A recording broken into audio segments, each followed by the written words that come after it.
Hi, I'm James. You might remember me from such classics as Man Builds Lego Cabin in Garden after being served eviction notice by wife. I apologise profusely for not having enough bricks to build the entire shed out of Lego. In my defence, originally it was painted up to look like a little mini version of a shed that we built out of Lego. You can see that in the first video on this channel, but we got a bit bored recently of the garish colours and repainted it more brown. Anyway, now that I've calmed down a bit from being featured in that way on Cornwall Live, I thought I'd post an update and try to respond to some of the comments and feedback on the post. Imagine my shock when I woke up to find myself on the front page of my favourite subreddit. But anyway, welcome to the Brick Pit, my little Lego shed. You'll have to forgive the mess. Right after the interview, I decided to build another shelf running around the top to make a train be able to run fully around the edge. Before, it was just sort of abruptly stopped by the doors here and you had to slide in a bridge piece to run it. But it does mean a lot of the display areas are more bare now, completely bare, while I pad things out again and rearrange, rebuild, etc. Anyway, I'll mix in some B-roll so you can have a closer look at things. All right, first up, Team Lambda. He'll need a good security system for that shed. Way to help with my anxiety, dude. Honestly, hadn't crossed my mind before, but since you asked, there's like 4 or 5 security cameras covering the area leading up to here. I even caught a deer trying to break in the other day. It's halfway down a steep hill, which is treacherous at the best of times. I think if you tried to get down here in the dark without a guide, you'd end up at least with a broken ankle from numerous sheer drops and rabbit holes and brambles, and at worst, you'd be knocked unconscious. Also, we keep pigs. Fun fact, they are the only animal that will devour the entire human body, bones and all, except for the teeth, but those are easy to dispose of. That's just getting down here, of course. Then you'd need to exfiltrate some sets. Due 700-211. Not just good security, but maybe protection from the elements. Yeah, fair point. My wife and I insulated the walls, so it's not that bad. But also remember, this is the UK, so cold for me is like never below 0, and hot is never above 30 C. So I don't think that's a huge concern, probably more so in North America. Here is just mild and usually miserable and rainy most of the year, but not exactly extreme temperatures. Sidewinder Sid says, I'm worried about spiders. Yeah, for real. I do need to seal a bit more. I'm so bad at DIY, the ceiling panels don't quite line up at the edge. I get a lot of cobwebs up in space. They don't usually come down, but I did once find a little guy hiding in the Forest Men hideout, which was gross. I've got some minty fresh anti-spider stuff now to sort of deter them, but who knows. Vegas Kev 72, he quotes me first, but to me he was playing with it all wrong. It was infuriating to see him break up my cherished Lego sets. I know that's the point of building Lego, so I decided it was best if I start my own collection that he can't break. Pretty douchey comment. I mean, really? It probably would have been pretty douchey if I took back my Lego sets and said he couldn't play with them anymore. I built him a Lego table, bought him a load of city base plates to put the town on, something I never had, so we had some builds set up, we took photos, we made some comic book stories, but ultimately that's not how he wanted to play, so I let him do his own thing and got to work on my own collection.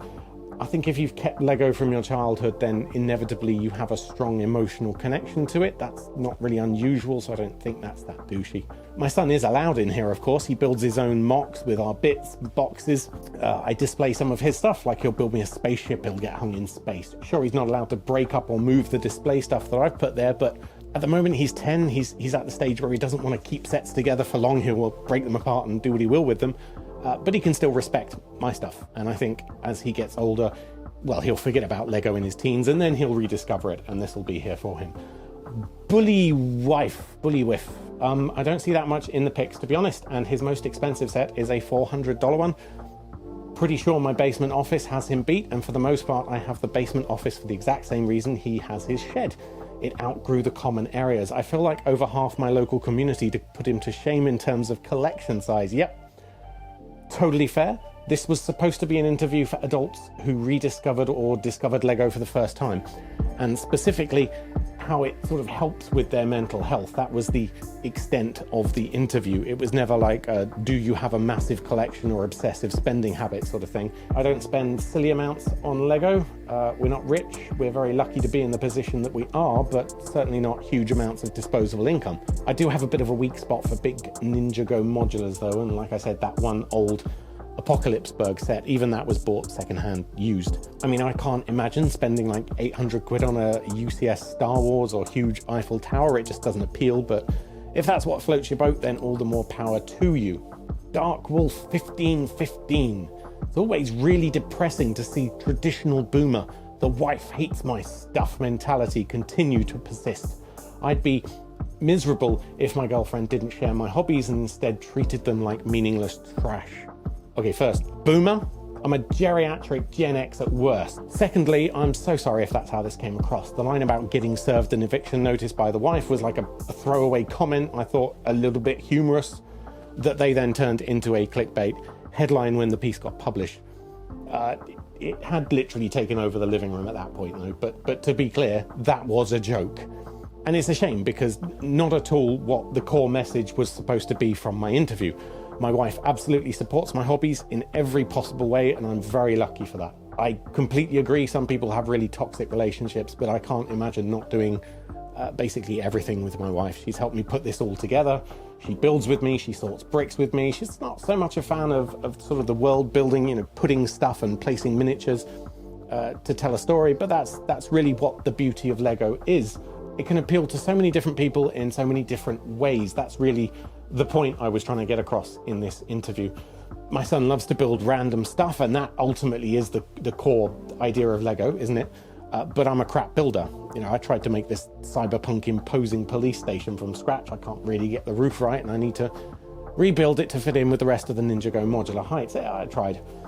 I'm more into sort of rebuilding sets, seeing if I can locate them from a big bulk lot. It's like a mystery detective work, figuring out what's there and seeing if it sparks my imagination for a scene. Yeah, I do like these epic builds that Lego puts out. Frankly, if you're spending however many hundreds pounds dollars on a modular, I wouldn't want to break it apart. I don't think that's weird. I might modify it somehow, or I might find an alternative build like this one that comes from a Monkey Kid set, plus a New Year's Chinese New Year set. They weren't Ninjago sets, and if I want to put them in that, then I'm going to need some sort of instructions to do that. But I'm not a great scratch builder, and that's okay.